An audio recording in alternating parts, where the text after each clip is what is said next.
অনেক বছর আগে নদীর ধারে শ্মশানের পাশে এক তরুণ সাধক ছিল। তার গুরু তাকে নিষেধ করছিলেন, গুরু ছাড়া পিশাচিনীর সাধনা করিস না, ওরা তোর প্রাণ নিয়ে ফেলবে। কিন্তু যুবকের মনে অহংকার ছিল, সে ভেবেছিল নিজের চোরেই যে সব পারবে।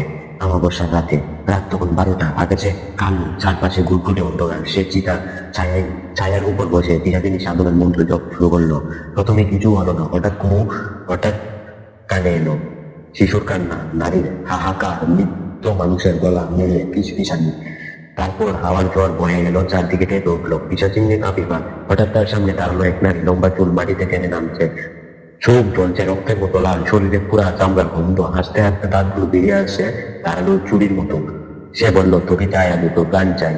তারপর পিশাচিনী হঠাৎ তার শরীরের উপর ঝাঁপিয়ে পড়লো, ঠান্ডা হাত গলা চেপে ধরলো। যুবক চিৎকার করতে গেল, কিন্তু গলা থেকে শব্দ বেরোলো না। সে শুধু দেখতে পেলো তার মুখে খুব কাছে লম্বা লাল জিভ নড়ছে, তার চোখের ভেতরে ঢুকে যাচ্ছে ভয়ের অন্ধকার। সেই শেষ মুহূর্তে তার মনে পড়লো গুরুর দেওয়া একটা সাধারণ মন্ত্র, ওম নমঃ কৃষ্ণায়। সে কষ্ট করে জপ করতে শুরু করলো, সঙ্গে সঙ্গে তার পাশে বজ্রপাতের মতো আলু ধরে উঠলো। পিছাচিনী এক করুণ প্রার্থনা করে অদৃশ্য হয়ে গেল। আর যাওয়ার সময় বলে গেল, যে দিন তুই দুর্বল হবি সেদিন আবার আসবো।